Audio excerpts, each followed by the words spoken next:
warahmatullahi wabarakatuh. Alhamdulillah alladzi zayyana al-wujuda bi sayyidina Muhammadin sallallahu alaihi wasallam wa syarrafahu ala kaffatil anam wa ikhtara lahu ashaban وفضلهم على جميع الخلق بعد الأنبياء عليهم الصلاة والسلام وصلى الله على خيرته من خلقه وصفوته من بريته إمام المتقين وخاتم النبيين صاحب لواء الحمد والمقام المحمود أبي القاسم سيدنا محمد وعلى آله الطيبين الطاهرين الذين أذهب الله عنهم الرجس وطهرهم تطهيرا والذين وصفهم نبيهم بسفينة نوح من ركبها نجا ومن تخلف عنها غرق وعلى أصحابه الرحماء بينهم الأشداء على الكفار الذين بشرهم ربهم بالحسنى رضي الله عنهم ورضوا عنه ذلك فضل الله يؤتيه من يشاء والله ذو الفضل العظيم. آباء الكرام وإخواني الأعزاء والحاضرون جميعا para habaib, para masyayikh, hadirin hadirat yang berbahagia, wabil khusus akhi fillah fadilat syekh Hulu Anam ibn al-Haj Arifin bin Ali bin Hasan Adalallahu umrahu fi sihhatin wa afiyah. Ma'asyiral hadirin wal hadirat rahimakumullah. Pertama-tama marilah kita memanjatkan syukur kehadirat Allah Subhanahu wa taala karena dengan rahmatnya serta taufik dan hidayahnya malam hari ini kita dapat berkumpul di tempat yang mulia ini, Raudhah min Riyadil Jannah, dalam rangka menghadiri satu acara yang insya Allah diridhoi oleh Allah Subhanahu wa taala. Satu acara yang dapat menyenangkan hati junjungan kita Nabi besar Muhammad sallallahu alaihi wasallam. Bagaimana tidak menyenangkan hati Rasulullah, sedang acara ini membuktikan cinta kita kepada beliau Rasulullah sallallahu alaihi wasallam. Semoga berkat dari apa yang kita baca tadi, terutama berkat daripada junjungan kita Nabi besar Muhammad sallallahu alaihi wasallam, insyaallah semua hajat kita akan dikabulkan oleh Allah Subhanahu wa taala. Begitu pula semoga dosa-dosa kita dan dosa-dosa orang tua kita insya Allah semuanya akan diampuni oleh Allah Subhanahu wa ta'ala, sehingga tidak seorang pun yang keluar dari acara ini terkecuali semua dosa-dosanya sudah diampuni oleh Allah Subhanahu wa ta'ala.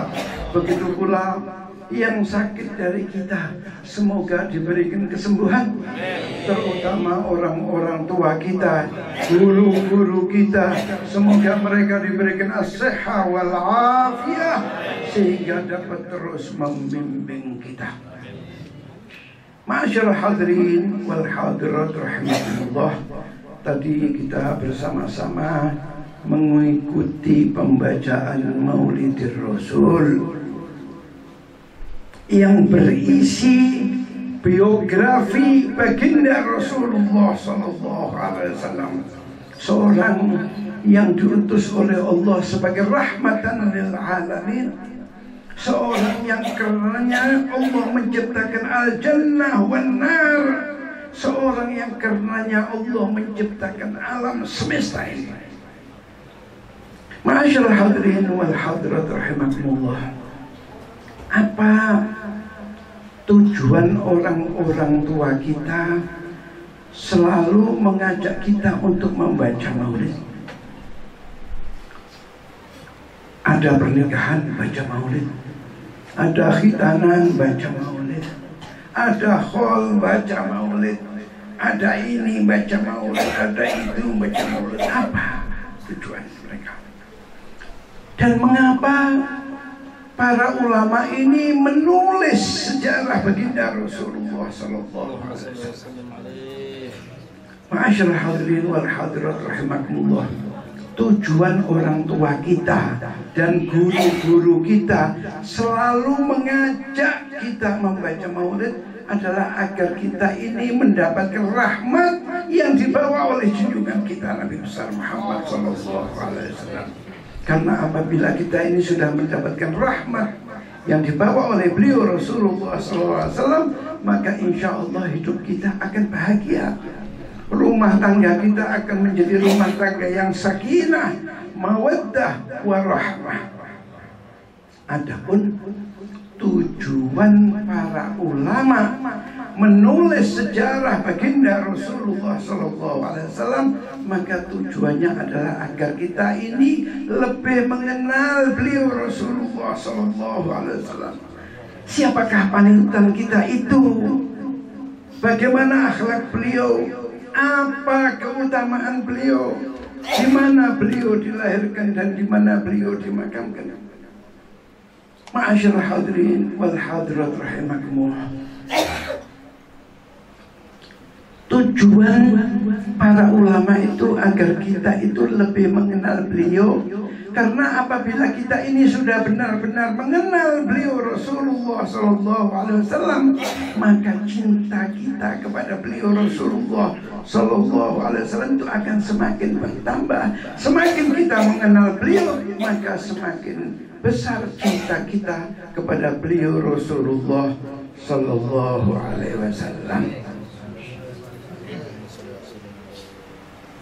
Ma'asyiral hadirin wal hadirat rahimakumullah. Karena apabila kita ini sudah benar-benar mencintai beliau Rasulullah SAW, maka kita akan bisa mensuri tauladani beliau Rasulullah SAW, mengikuti apa-apa yang dikerjakan dan diperintahkan oleh baginda Rasulullah SAW. Ma'asyiral hadirin, para sahabat dulu itu, mereka itu sangat mengenal beliau Rasulullah SAW. Karenanya mereka sangat mencintai beliau Rasulullah SAW. Dan oleh karena mereka itu sudah benar-benar mencintai Rasulullah SAW, maka mereka siap berkorban, baik harta maupun jiwa raga. Dalam sejarah kita mengenal bagaimana para sahabat bersedia mengorbankan jiwanya.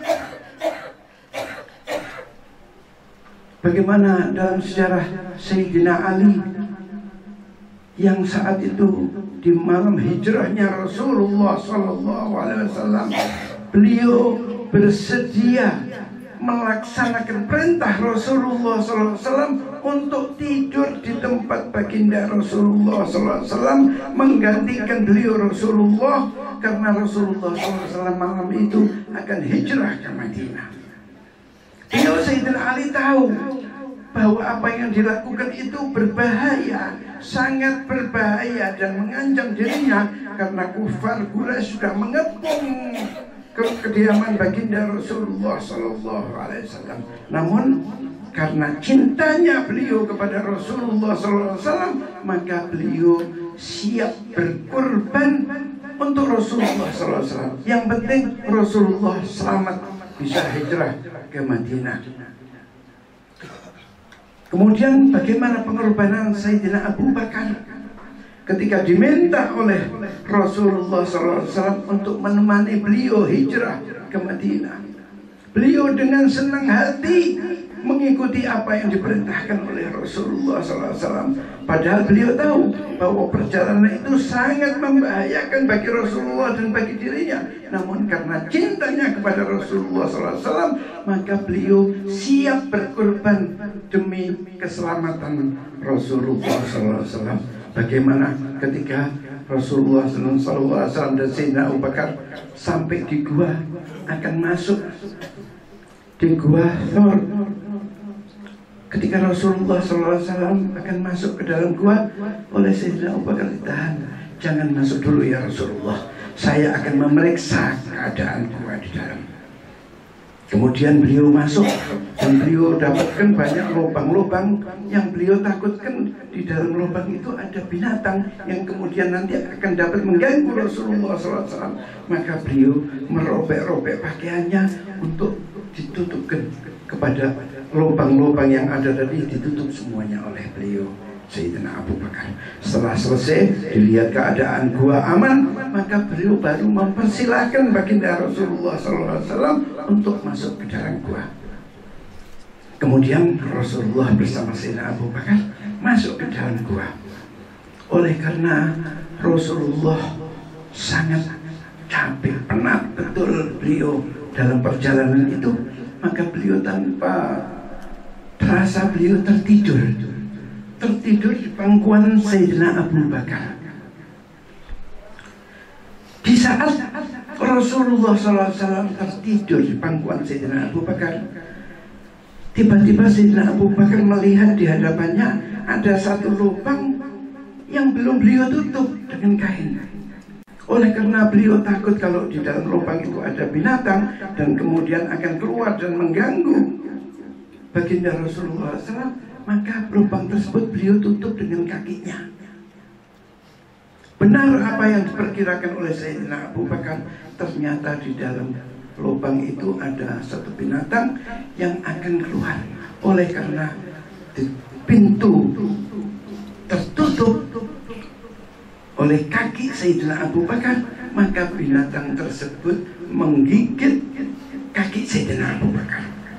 Gigitan pertama dirasakan sakit, namun beliau masih bisa bertahan. 2 kali, 3 kali, namun karena berturut-turut gigitan tersebut, Sayyidina Abu Bakar tanpa sadar meneteskan air matanya.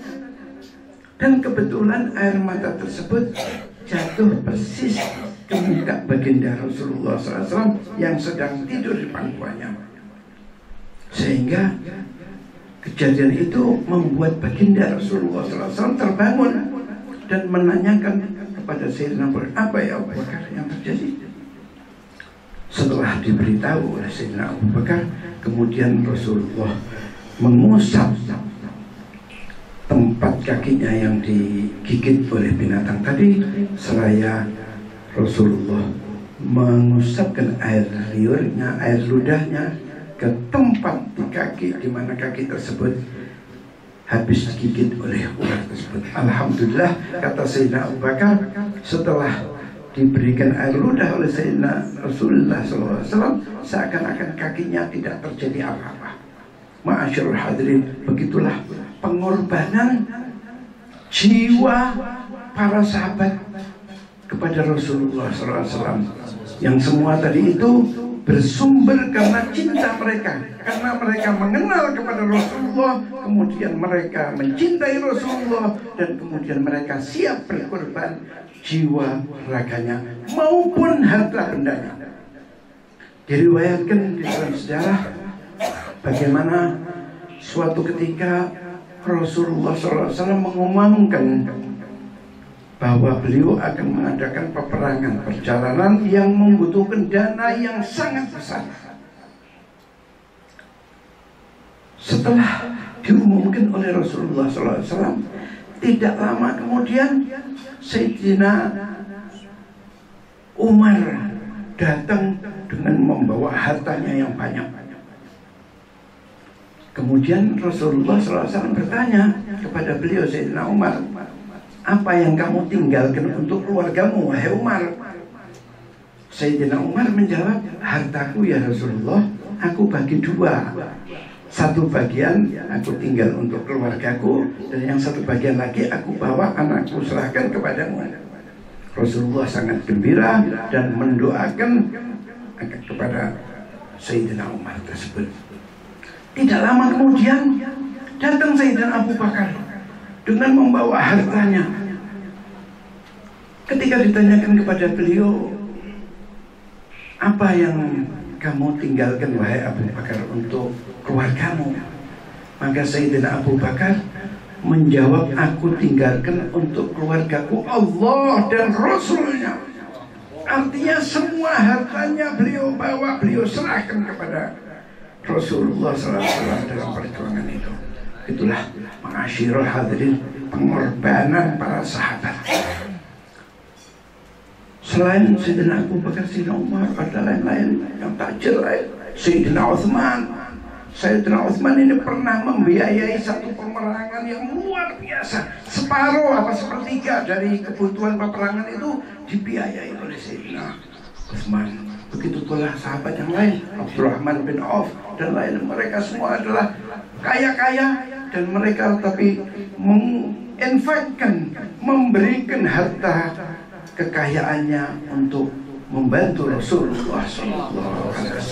Karenanya ma'asyiral hadirin, Rasulullah sangat mencintai para sahabat itu. Beliau sangat mencintai para sahabat. Bagaimana beliau pesan-pesan kepada sahabat yang lain dan pesan-pesan kepada umatnya. Allah fi ashabi la tattakhidhuhum ghurdan min ba'di faman ahabbahum bihubbi yuhibbuhum wa man abghadahum fa bi bughdi abghadahum. Allah kata Rasulullah SAW dengan sahabatku, janganlah kalian menjadikan sasaran di kemudian hari. Dan apa yang disampaikan oleh Rasulullah ini benar-benar terjadi sekarang ini, yaitu orang-orang yang menamakan dirinya Syiah, yang selalu mencari-cari kesalahan para sahabat.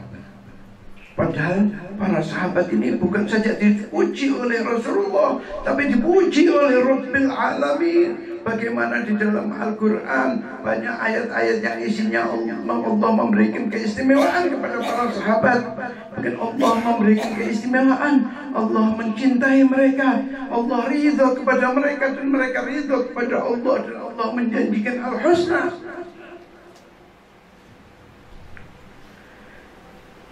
Janganlah kalian menjadikan sasaran setelah aku tiada, kata Rasulullah SAW. Barang siapa mencintai mereka, maka aku cinta kepadanya. Dan barang siapa memusuhi mereka, maka aku musuh kepada mereka. Barang siapa membenci mereka, maka aku juga membenci kepadanya.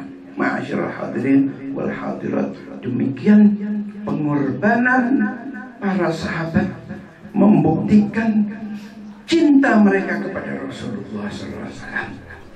Saya juga yakin yang hadir di sini semua adalah pecinta-pecinta Rasulullah SAW. Dan saya yakin tidak seorang pun dari kita yang tidak mencintai Rasulullah SAW. Namun, apakah cinta kita kepada beliau Rasulullah SAW itu sudah sesuai dengan yang dikehendaki oleh Rasulullah SAW? Apakah cinta kita kepada Rasulullah SAW itu sudah sesuai dengan standar yang diberikan oleh Rasulullah kepada pecinta-pecintanya? Dalam hal ini baginda Rasulullah SAW pernah bersabda, la yu'minu ahadukum hatta akuna ahabba ilaihi min nafsihi wa ahli ahabba ilaihi min ahlihi wa idrati ahabba ilaihi min idratih. Rasulullah SAW bersabda, tidak sempurna iman seseorang sebelum cintanya kepadaku melebihi cintanya kepada dirinya.